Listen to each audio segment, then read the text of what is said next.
Good evening, ladies and gentlemen. My name is Dr. Markus Gehring. I'm the Deputy Director of the Center for European Legal Studies in the faculty in Cambridge. And I'm also a Senior Research Associate in the Center for Rising Powers, which has been also in the University of Cambridge Department of Politics and International Studies, which has been very instrumental in helping to put together this special issue of international affairs here at Chatham House on negotiating the rise of new powers. Everybody who's a practitioner in international affairs, either a lawyer or an international relations scholar, knows that it is indispensable to know much more about the rising powers that we are going to engage in negotiations with over the next couple of decades. So this special issue is, I hope, going to really help us in understanding how to negotiate the rise of these new powers that we're discussing. I should remind everybody that this event is being held on the record and that there will be a reception after the event. I should also remind you to please silence your mobile phone so as not to disturb the event. It's my great pleasure to introduce a very eminent panel. The first speaker is going to be Dr. Amrita Nalika. She's a reader in international political economy in the Department of Politics and International Studies, and she is the director of the newly established Center for Rising Powers. She's an official fellow of Darwin College. Amrita is the author of numerous publications on rising powers, multilateral negotiations and trade politics, inter alia of the Oxford Handbook of the WTO, and most recently, Pathways to Power, Brazil and India in International Regimes. After her introduction of the scope of the special issue, we will have Brendan Vickers, who's the head of research and policy at in the Department of International Trade and Economic Development in South Africa. His role is to be responsible for coordinating the work program on trade and investment cooperation by South Africa, and as BRICS chair between 2013 and 2014. Prior to joining the ministry in South Africa, he was Program Director of Global Economy at the Institute for Global Dialogue and served in the policy unit of the South African government presidency. Afterwards, we will have short interventions by two very eminent discussants, Professor Rosemary Foot, who's the Professor of International Relations and the John Swire Senior Research Fellow at St. Anthony College, Oxford. And her principal research interests are the international relations of the Asia-Pacific, particularly security policies, human rights, and regional institutional normative developments. Her most recent book is titled China, the United States, and the Global Order. And we have Dr. Jim ONeill, famously the creator of the acronym BRICS, and the former chairman of Goldman Sachs Asset Management. He and his colleagues have been instrumental in providing us with a lot of research on the BRICS, particularly Brazil, India, China, Russia, and yeah. Yes. provocative. Dr. Lalika. Well, thank you very much, Marcus. What I'd like to do now is try and give you a sense of the project design and some of its applications. But before doing so, let me start off by thanking Caroline Soper for inviting me to guest edit this special issue, and the editorial team at International Affairs, who have been a joy to work with. So recent years have seen a burgeoning of scholarship by political scientists on the revisionist versus status quo orientations of the rising powers, and also by economists focusing on their growth patterns. And while these accounts tell us several interesting things, they seem to miss out on a crucial aspect of the power transition that we are witnessing today, which is as follows. Power transition is seldom solely a function of growing economic or military prowess. A lot depends on how power is exercised, in relation to whom, and how that exercise of power is interpreted and also misinterpreted. So the rise of new powers, in good measure, is a story about bargaining and negotiation. And this story forms the focus of our special issue. Our collective purpose was to analyze the negotiation of power transition in the international system today. Now, as you'll see from the introduction to the special issue, our collective starting point was to focus on three sets of issues. First, the key players. Second, the negotiation behavior of these key players, which was conceptualized in terms of negotiation strategy, coalitions, and framing. And third, the implications of this analysis for three vital issues of international relations. What the analysis could tell us about the motivations of the rising powers and the other actors. The willingness and the ability of the rising powers to carry the burdens of leadership and of others to share this leadership. And third, how different notions, different visions of global governance interact with each other. How far do they collide with each other, or do they reinforce each other? Now, an important value added of the special issue is that it offers an analysis of the bargaining between multiple players, rather than focus simply on the foreign policy orientations of the different actors. So, for example, the articles on Brazil, India, and China investigated the negotiation behavior of these countries with 5 sets of players. First, each other as rising powers. Second, the established powers who thus far have acted as agenda setters in the system and which now find themselves in relative decline. Third, the smaller states that try to make the most of the opportunities afforded to them by this power transition and mitigate the costs. Fourth, private actors, so multinational corporations and NGOs, which are effectively being harnessed at different levels of the international hierarchy and are also in turn harnessing harnessing the states to their own advantage. And finally, various mechanisms of global governance, including the international organizations, which can be the loci, objects, and indeed facilitators of power transition. So to give you a flavor of the kind of analysis that we conducted in this special issue, I'll now briefly highlight the findings of my own paper on India. So the debate about India has been very polarized thus far.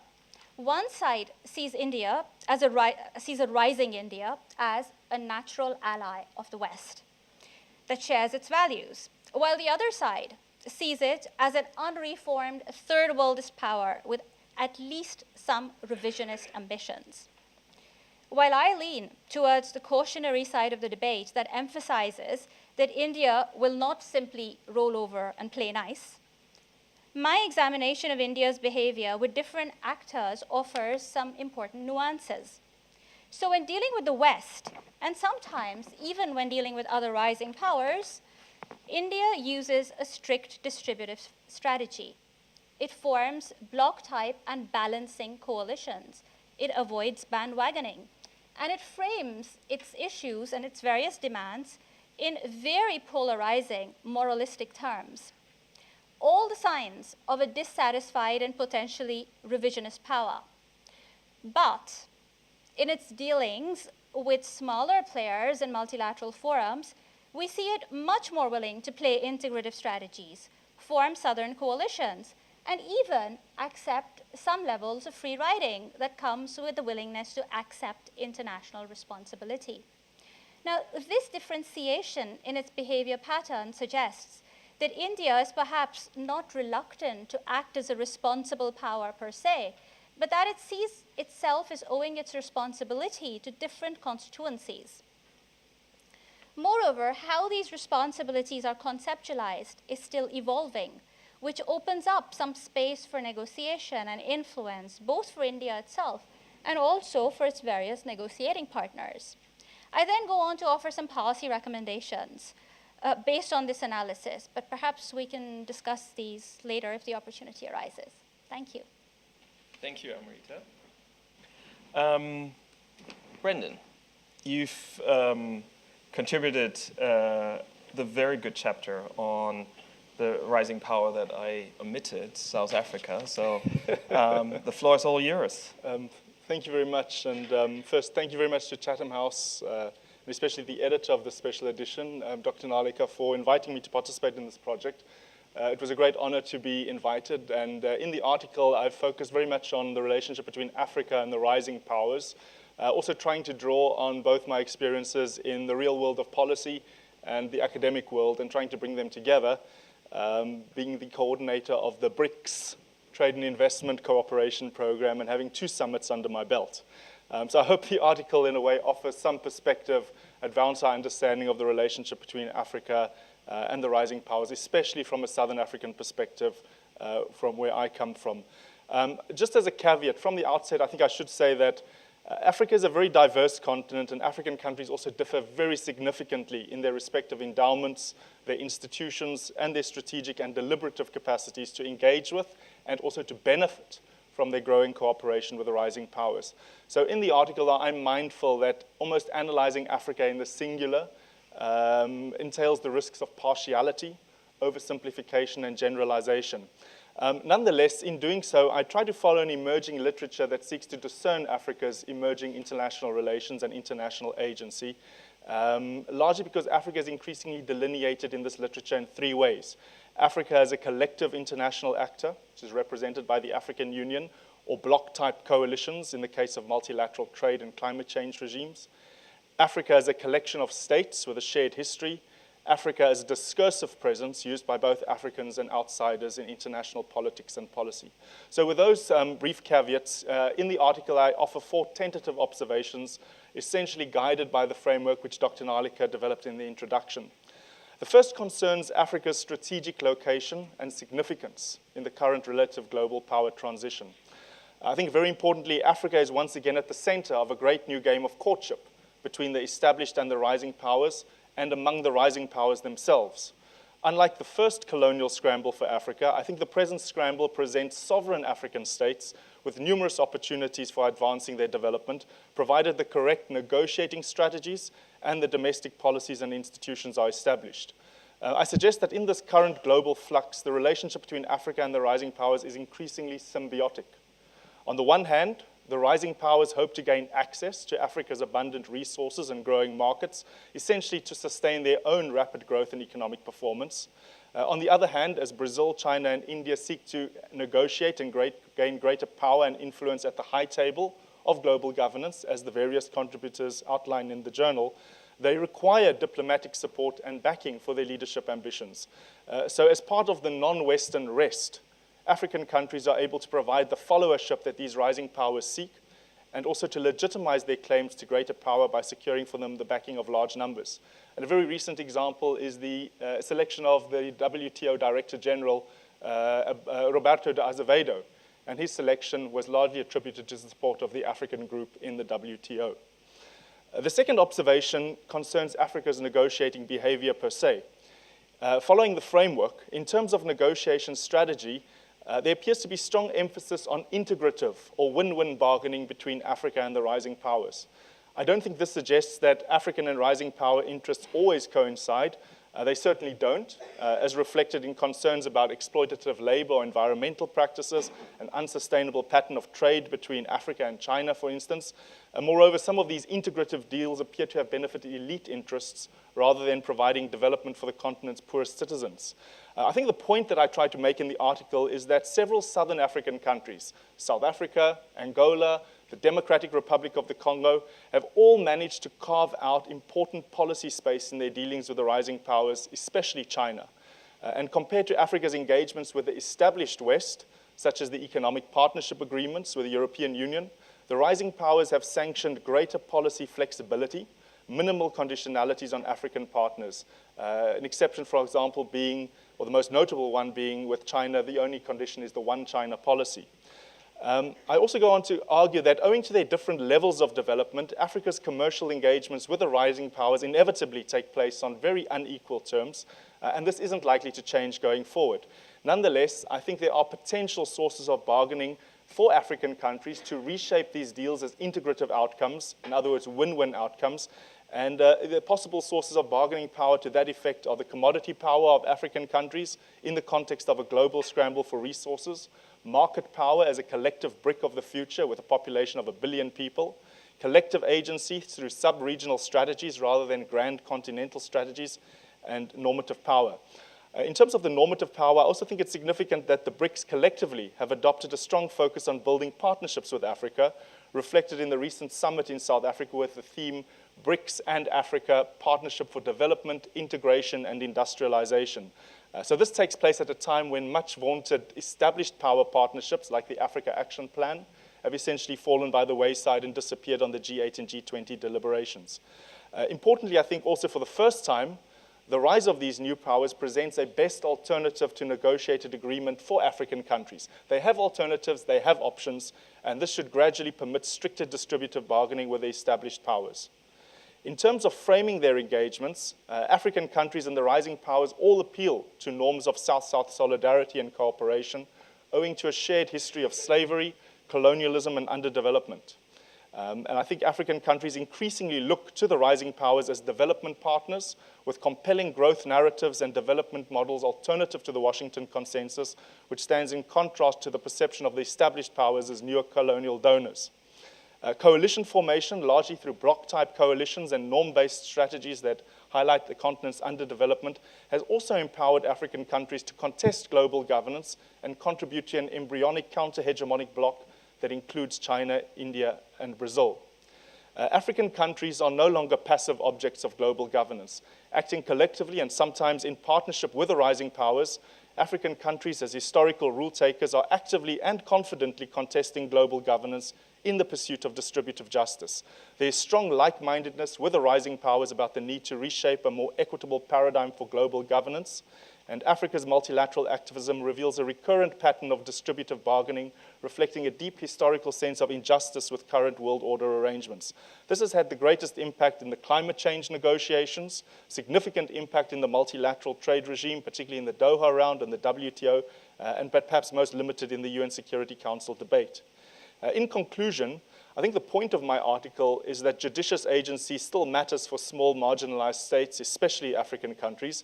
They need not be hapless victims of established or rising power machinations, as some Southern African experiences demonstrate.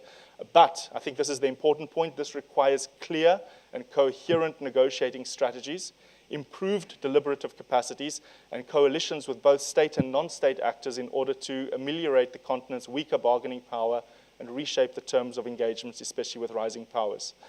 So congratulations to Chatham House and Amrita with the journal and the articles. And I think for everyone, it is compulsory bedtime reading for the bank holiday. Excellent. We now have two eminent discussants. So if I could first invite Professor Rosemary Foot to share some thoughts on the issue. Thanks for the opportunity to do this. First of all, I wanted to say how appropriate the title is of this new special issue, Navigating the Rise of New Powers. If I were to try and summarize the contribution of this volume in two words, I think it would be depth and breadth. And depth, because as you've heard, it explores negotiating strategies of not just the BRICS, the Brazil, India, China, but also the incumbent powers, the weaker states in the system, non-state actors. So it has both depth and breadth, and that's a really valuable contribution of this particular special edition. I thought I perhaps would summarize or generalize a little bit more than we've heard so far about the findings with respect to the BRICS, the Brazil, India, China phenomenon of rising powers. And that is to reinforce the notion, the volume reinforces the notion that in many senses these states should not be thought of as revolutionary challengers of the system. That in fact, if we're looking across the economic and the security fields, they are in many senses working from within the system as we have come to understand it. They are navigating their way themselves, apart from all of their interlocutors. They are concerned to protect the sovereignty norm. We've read a lot about this, but it's not just about sovereignty as non-interference in internal affairs. It's actually about sovereignty as equality of states. And again, I think that comes out quite strongly across the chapters, particularly those that deal with the BRICS.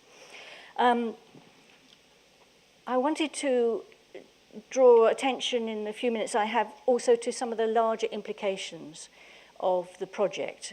Again, if I focus on the BRICS, I think there are interesting questions about leadership that are worth drawing out from this special edition. Clearly, one of the big messages of this special edition is that we are in the midst of a diffusion of power in the global system, so that the interests and the values that are actually represented across the system among states and non-state actors and continents, in the case of Africa, that they're more diverse than they were 20 years ago, and there's more opportunity for representation of those interests. Now, this form of power diffusion complicates the notion of providing leadership in the system. But so does the domestic preoccupation of many of these states. And again, the volume makes that clear if you look at Brazil, India, China, how preoccupied they are with their own domestic welfare agendas. But of course, one would extend that also to the United States. And again, one would look at that chapter with that particular phenomenon in mind. So we may be moving into this period, we may already be in it actually, where there's a sort of an absence of leadership in the system. And so we shouldn't be expecting the creation of new institutions. We may not see major reform of our current familiar institutions, global institutions. And yet we know that BIC involvement in a number of the collective action problems that we face in the global system requires their deep engagement in those collective action problems if they are to be solved. So whether that's water management or climate change or energy security and the like. But I would say expect global governance on a kind of case-by-case, rather ad hoc arrangement. The second point I wanted to make is that, and again it comes out very strongly for me, is role strain for the BICS. And I mean, some of the authors talk about it in terms of competing identities. I'm thinking about it in terms of role strain. I think the United States, again, it's clear from the US chapter that to some degree the US suffers from role strain. It is both a hegemonic power, but it also has a capacity to act, at least it has had a capacity to act unilaterally in the past. And the tension between believing itself as hegemon, to have special responsibilities in the system, versus the capacity to act unilaterally has always created role strain for the US. Maybe now that unilateral capacity is under threat in some ways, that sets up different kinds of role strains for the United States. But if I think about the BICS, and to perhaps give you some examples, China is a permanent member of the UN Security Council. Brazil and India are not, but would like to be. And this position, in some senses, cements state hierarchy in the global system. It cements the idea of differentiation among powers. It cements our perception of them as having emerged as candidate great powers, and that means that they have special responsibilities. It's a point that Miles Kaler makes in his article I think it's the final article in the volume. Very worthwhile reading, I think, because of the points he makes about this question of competing identities and role strains. So even though we've moved from the G8 to the G20, he says, this reinforces the view that some states are more equal than others. The idea of BRICS itself, the idea of the basic grouping or the IBSA grouping, and again starts to pull these particular rising powers away from some constituencies, and then this question of navigating becomes so pertinent. So if they do see themselves and operate almost as candidate great powers, that means that they have great responsibilities or increasing responsibilities. They're expected to provide more leadership, and I would say that's even more the case because Brazil, India, and China have such large global footprints. But on the other hand, the BRICS are also developing countries on a per capita basis. They lack state capacity in very important areas of public policy, and there are still large numbers within their societies that remain at poverty levels. So role strain, I think, is particularly pertinent as a theme, and which comes out nicely and strongly in this particular special edition. Who are their natural constituencies? The domestic publics want them to represent these unresolved issues of social welfare. Incumbent great powers want to draw them into a great power club. The marginal and left behind states expect them to represent their interests in some ways. So the BRICS are looking in a number of different directions. And I think, again, this makes it difficult for them to maintain a consistent line of policy and perspective. Thank you very much. Yes, Dr. ONeill, you're next. Thank you. And thank you very much for inviting me to do this. I've got a slightly weird set of thoughts going around my head. I'm invited here to talk about, primarily, I think, practical aspects of what is in here, which I shall try to do, but I want to bring it live in terms of issues that I've heard from what's been said here in my mind. So apologies to my fellow panelists here, but within that, I'm sure I'm going to say some things that will really irritate you, so I apologize. And with that in mind, also because you said it is on the record, I have to make it very clear that I almost refuse to come here with it being BIC and no mention of the R.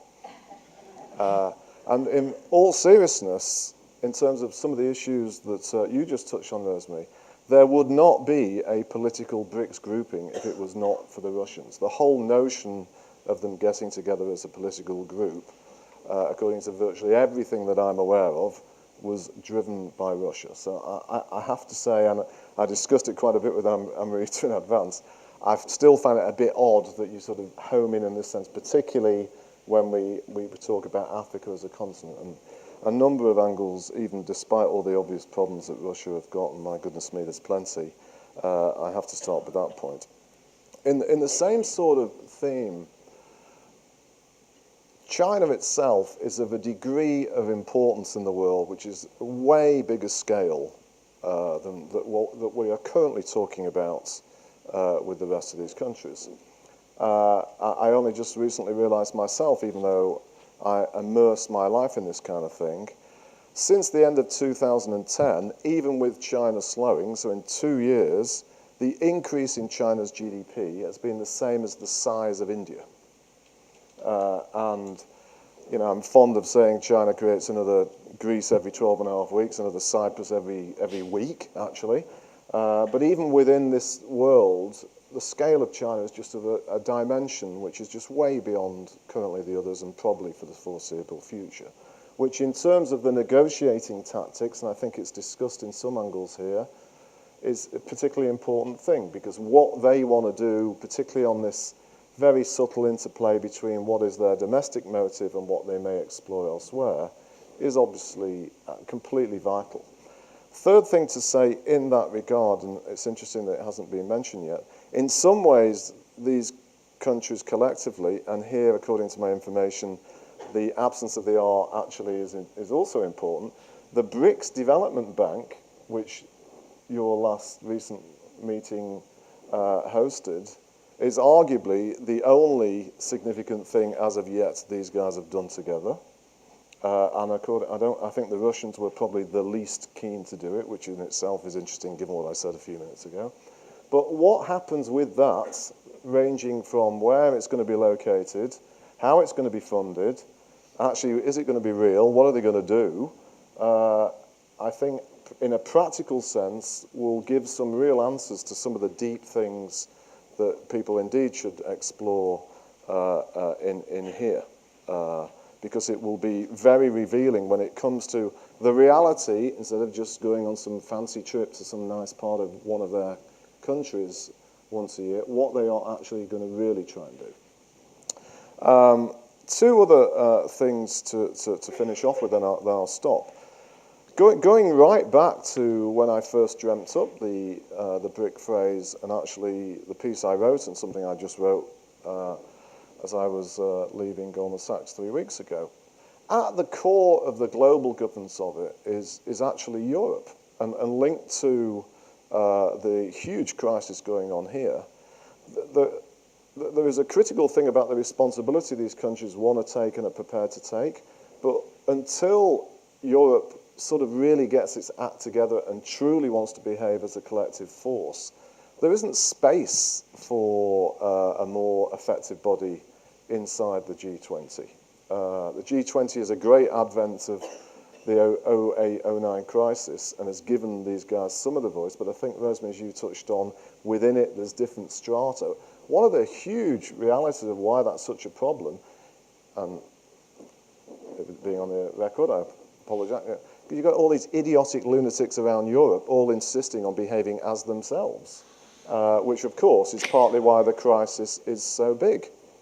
And on that side, as another tangential aside, having gone through financial crisis for 32 years, if these lunatics didn't behave as a bunch of 17 different countries, there probably wouldn't be a crisis, because actually if you put them together, there is a current account surplus. So linking it back to some of these countries, when the Chinese hear, please come and help us solve this crisis, they're like, you need your help, not ours. And by the way, when are you going to make some space so that we can have a better, more objective global governance system, which would really, and Marie, it's something you and I have talked about before, that's when it really tests how much some of these countries want to give up.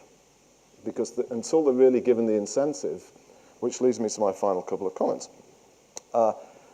If you look at the whole G system, they usually come into existence because of a crisis. And then within a few months of them serving that purpose, they effectively become redundant until there's another crisis and some other G group comes along. What we really need, and it's as with everything, I drag it back to my obsession with football, is we need some kind of promotion and relegation where a G has some permanent relevance, and the sort of ego thing of sort of going from the Premier League to the First Division and back again, it sort of disappears. And I think, and here I find some real value of this, because you can think through some of the things that you might use to select those criteria from some of the very detailed and interesting things that are provided within this book. So, yes. There we go. Thank you very much. Before we go to the Q&A session, just a brief word from Dr. Nalika in response. I can't help but respond to Jim's point.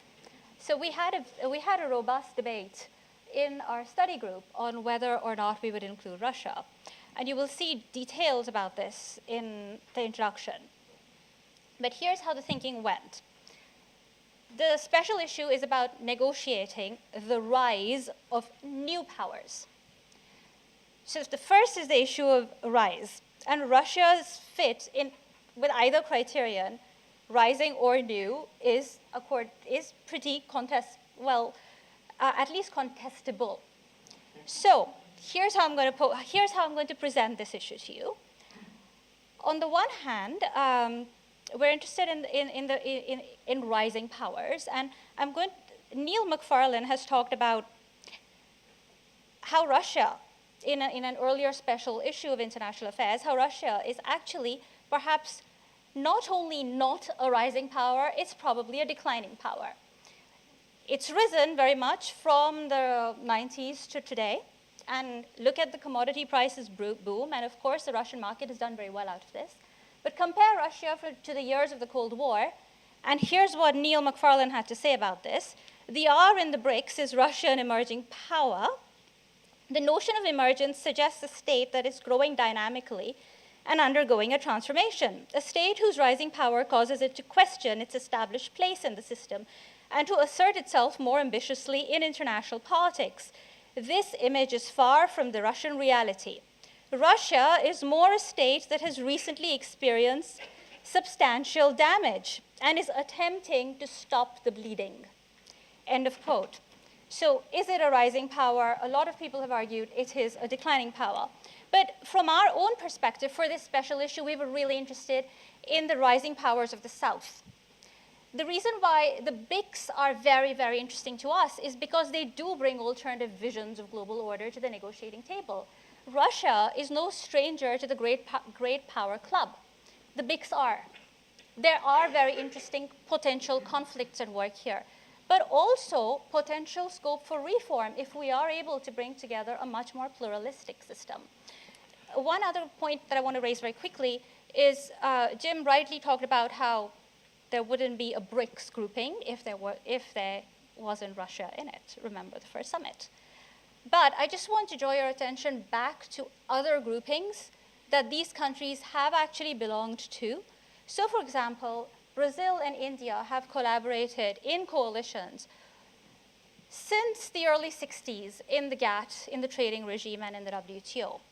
We've seen in Brazil, India, and China come together in the G20 coalition in the World Trade Organization. So the three have worked together without the R in the real world as well. So that's my response.